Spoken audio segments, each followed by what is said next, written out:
Commander, something you need? How's the Normandy performing? Is she everything they said she'd be? She's the best ship in the fleet, if you've got a pilot who knows how to handle her. Balance isn't what you'd expect. Takes a while to get used to that oversized drive core we got stuffed in the back, and her power can sneak up on you if you're not careful. The Normandy's probably too much ship for your average Alliance pilot, Commander. Lucky for you, I'm anything but average. I like to know my crew. Mind if I ask you a few questions?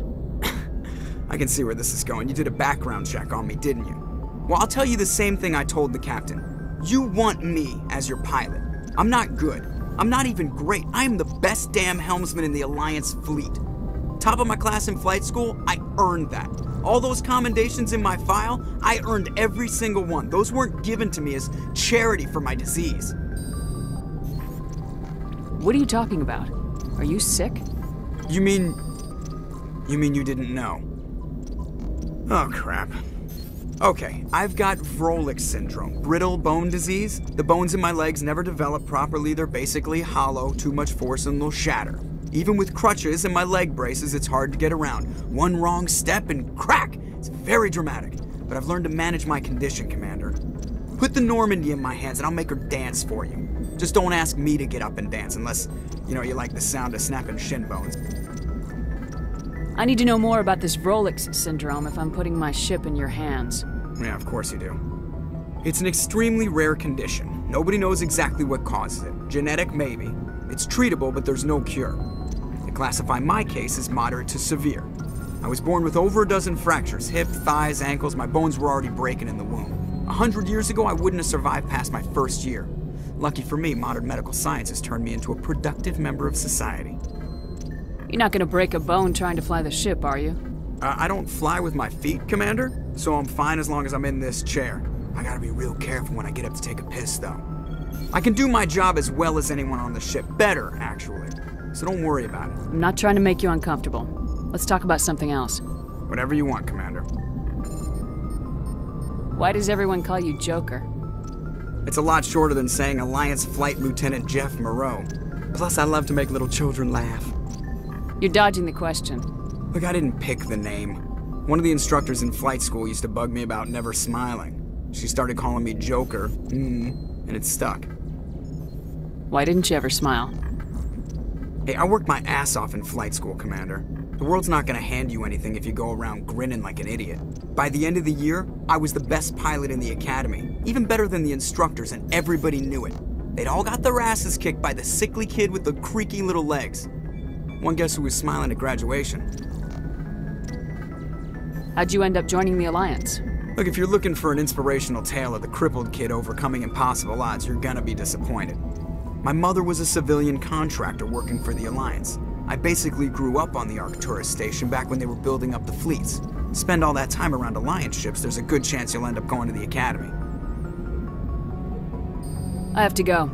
All right, see ya.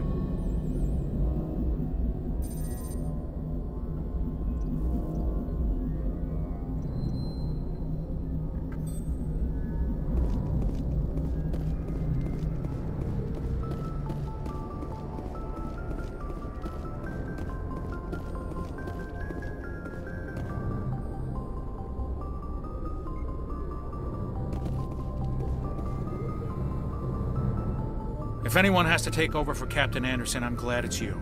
I'm not sure about having non-humans on our ship, though. We're all on the same team here, Presley. With all due respect, ma'am, that's what they said about Nihilus. Look how that turned out. I'm in charge here, Presley. I decide if we have non-humans on this vessel. Yes, ma'am. Understood, ma'am. How did you end up assigned to the Normandy? I signed up with the Alliance as a navigator right out of school. Following in my grandfather's footsteps, I guess. My first posting was on the Agincourt. We were at Elysium during the Skillian Blitz. A massive fleet of alien raiders hit the colony, trying to wipe it out. They had the numbers, but their ships were no match for an Alliance frigate. It was a slaughter. We couldn't even keep track of how many ships they lost. How'd you end up on the Normandy? I got my officer's commission after Elysium. Must have made an impression on the right people. Captain asked for me when he was picking his crew. Speak freely, Presley. I want to know if you have a problem with non-humans. It's not that, Commander. Humanity has always handled its own problems. Saren attacked one of our colonies. We should be the ones to stop him. We don't need their help. Some people think asking for help is a sign of weakness. That's just being stupid and stubborn. No matter how strong you are, allies can make you stronger. I guess so. Maybe I'm just stuck in the old ways of thinking. But don't worry, Commander. This won't be a problem. Carry on, Presley. Yes, ma'am.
Anything you need, Commander? Just trying to get a sense of where the crew's at. Thoughts? I've wasted enough of your time for now, Commander. We'll have time for personal debriefings later. What's your opinion on the last mission? I don't see how we could have done things any better. At least not without getting to Eden Prime sooner. And we were on the scene faster than any other Alliance ship could have been. We'll talk another time, Lieutenant. Commander?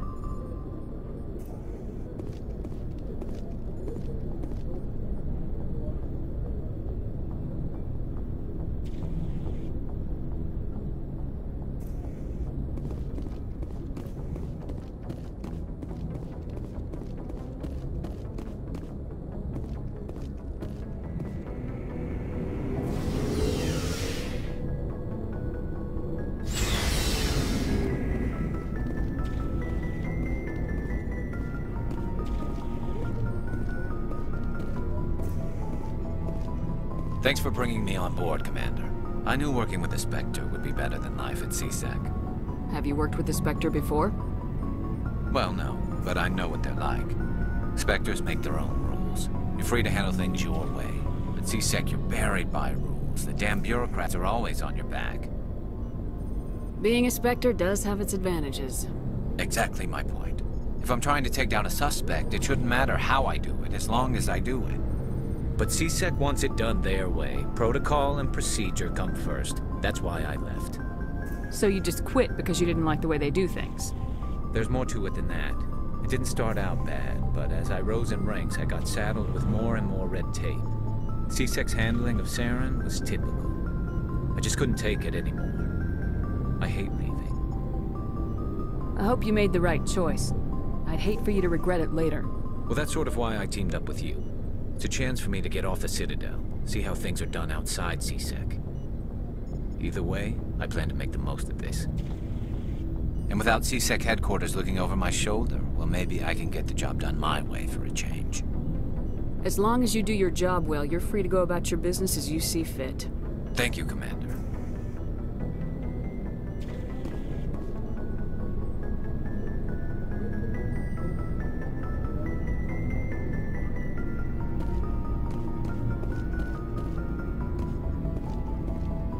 Commander? What's your opinion of the last mission? Kinda wish you'd got there sooner, Commander. No offense, I appreciate the rescue. I just wish... We came as soon as we got the distress call, even with the fastest ship in the fleet. You did the best you could, Commander. It's my fault. If I had been more alert, we wouldn't have been cut down by an ambush. We never trained to fight synthetics. The Geth haven't gone beyond the Veil in 3 centuries. Our training's supposed to make us able to adapt. I'll make sure it doesn't happen again. Do you have a few minutes to talk?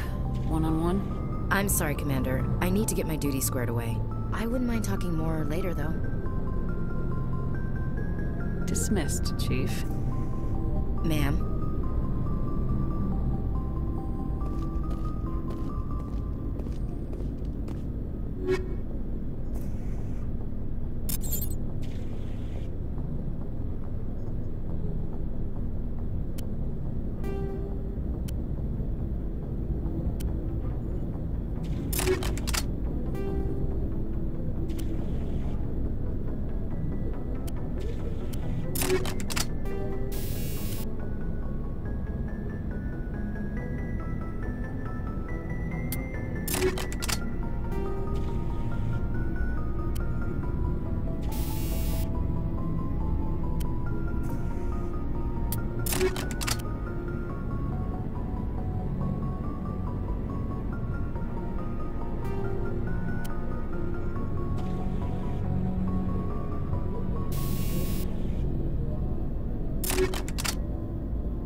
Nice ship you've got, Shepard. What can I do for you? What's your story, Rex? There's no story. Go ask the Quarian if you want stories. You Krogans live for centuries. Don't tell me you haven't had a few interesting adventures. Well, there was this one time the Turians almost wiped out our entire race. That was fun. Yeah, they tried the same with us, but we fought them off. It's not the same. Seems similar enough to me. So your people were infected with a genetic mutation? An infection that makes only a few in 1,000 children survive birth? And I suppose it's destroying your entire species? You're still here. Can't be all that bad. I don't expect you to understand. But don't compare humanity's fate with the Krogan. Sorry, Rex. I wasn't trying to get you upset. Your ignorance doesn't upset me, Shepard. As for the Krogan, I gave up on them long ago. The genophage infected us, but it's not what's killing us. What can you tell me about the genophage? Ask the Solarians if you want details. They made it. All I know, it makes breeding nearly impossible. Thousands die in stillbirth, and most never get that far. Every Krogan is infected. Every one. And no one's rushing to find a cure. Why don't the Krogan try to find a cure? When was the last time you saw a Krogan scientist? You ask a Krogan, would he rather find a cure for the genophage or fight for credits? He'll choose fighting every time. It's just who we are, Shepard. I can't change that. Nobody can. Are your people really dying? We're sure not getting any stronger. We're too spread out. None of us are interested in staying in our own system. Lots of species have left their homes and prospered. But they go to colonize new worlds. We're not settlers. We're warriors. We want to fight. So we leave. Hire ourselves out. And most of us never go back. So long, Rex. Shepard.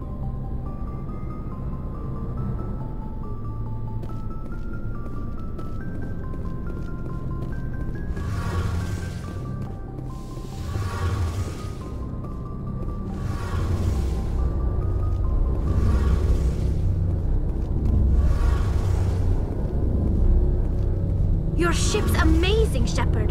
I've never seen a drive core like this before. I can't believe you were able to fit it into a ship this small.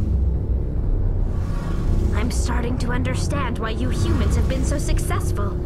I had no idea Alliance vessels were so advanced.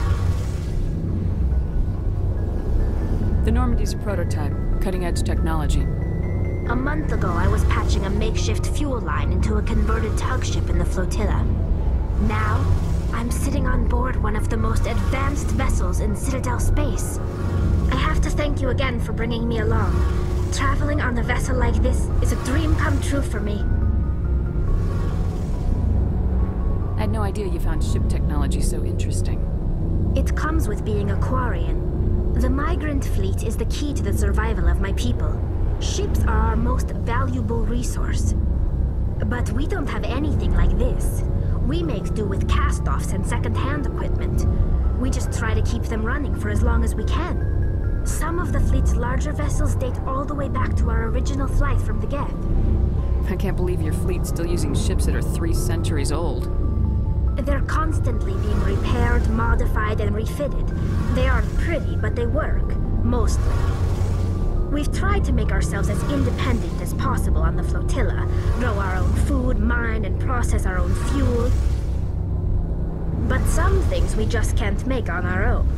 A patch to maintain the hull integrity requires raw materials we just don't have. That's why our pilgrimages are so important. I want to know more about the pilgrimage. When my people reach maturity, we leave our birth ships and seek acceptance with a new crew.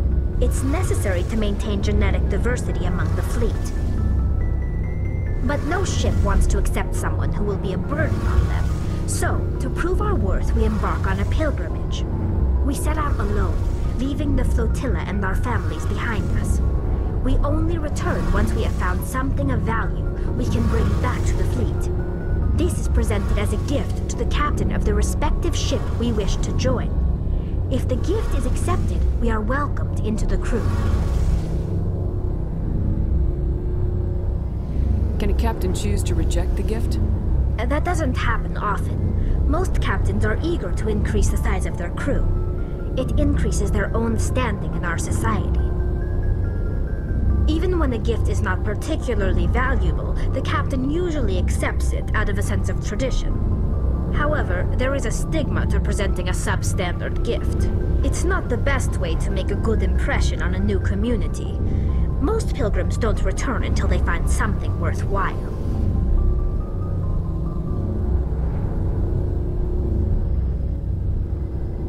I want to talk about something else. Like what? I want to know more about the Geth. I doubt I can tell you anything you don't already know. It's been almost 3 centuries since they drove my people into exile. All I know is the story of their origins. What they were when we created them, and how they turned on us. Interesting. The Geth were originally created to serve as an automated manual labor force. Initially, their intelligence was as limited as any VI. Over time, we made small modifications to their programming to allow them to perform more varied and complex tasks, bringing them closer and closer to true AI status. How come the Council didn't step in and stop you? This wasn't true AI research. We may have been skirting the bounds of the law, but we never did anything that was actually illegal. The changes were so insignificant, so gradual, that we were able to control them. Or so we thought. But one thing we underestimated was the power of the neural network. A million Geth thinking simultaneously created an inherently unstable matrix. So the Geth share brainpower? Many of the Geth's logic systems were designed to work in concert with other nearby Geth. Basically, the more of them you have in a group, the smarter they are.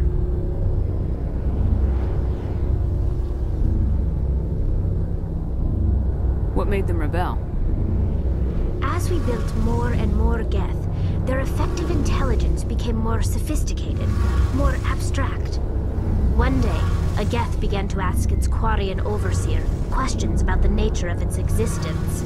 Am I alive? Why am I here? What is my purpose? As you can imagine, this caused a near panic among my people.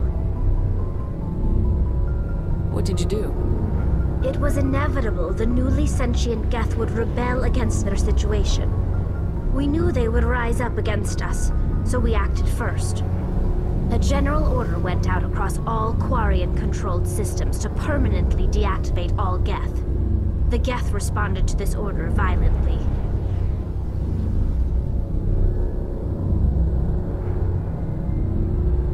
Hey, you can't blame them for fighting for their survival. We had no other choice. The Geth were already on the verge of revolution. By acting quickly, we had a chance to end the war before it began. The hope was that most of the Geth would still be little more than machines, incapable of organized resistance. But they had progressed much further than anyone anticipated. The war was long and bloody. Millions upon millions of Quarians died at their hands. In the end, we were forced to flee our own homeworld. We feared the Geth would pursue us, but they never came beyond the Veil. Now we drift through space, exile searching for a way to reclaim what was once ours. Tell me about your people. Our lives aren't easy. Resources are scarce, and we are constantly on the move. Everything we do must in some way contribute to the continuation of the migrant fleet. There are 17 million Quarians in the flotilla, and each of us relies on the others for survival. The bonds among my people are strong.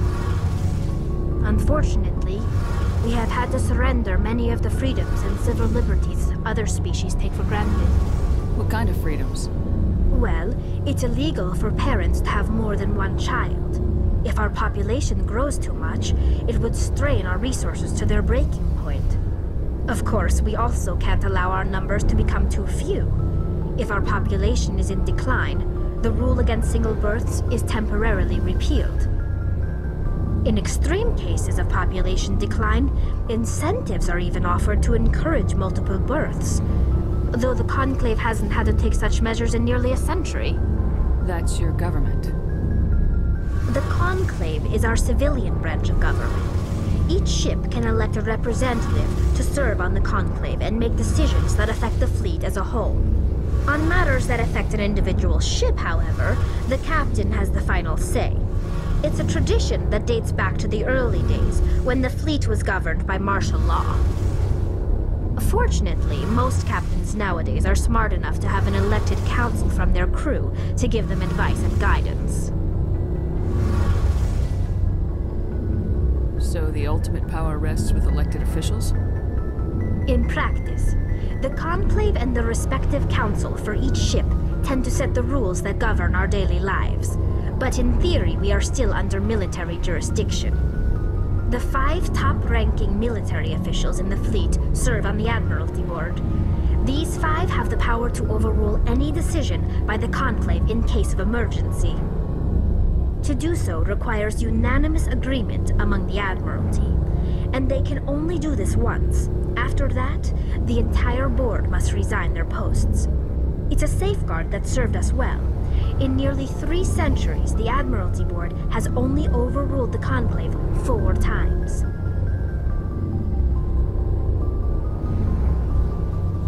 I should go. See you later.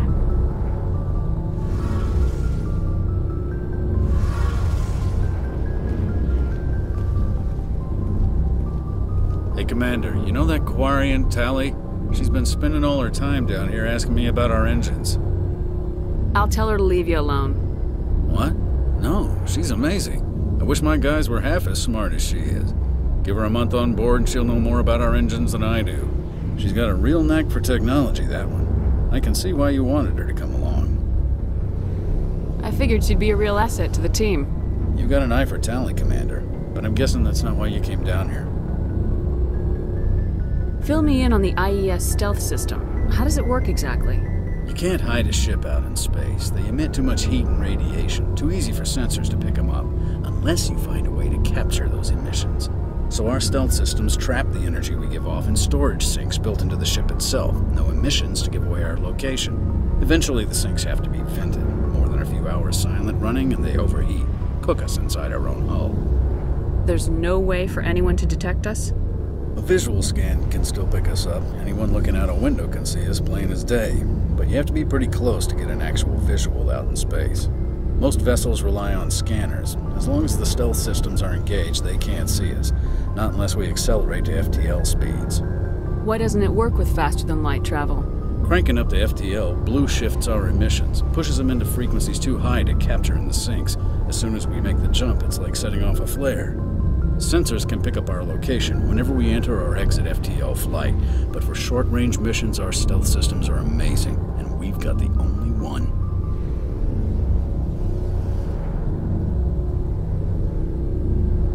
I want to know more about the Normandy. She's the best ship I've ever served on, probably the fastest vessel ever designed. And she's the only one using the new Tantalus drive core. What's so special about the Tantalus drive core?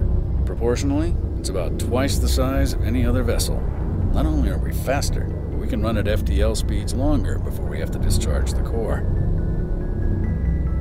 Where else have you served, Adams? If you name a class of Alliance ship, I've probably served on it. Everything from dreadnoughts and carriers right down to frigates like the Normandy. My last assignment was on the Tokyo, only a cruiser, but she was a good ship. Couldn't hold a candle to the Normandy, though. Carry on, Adams. Aye, aye, Commander.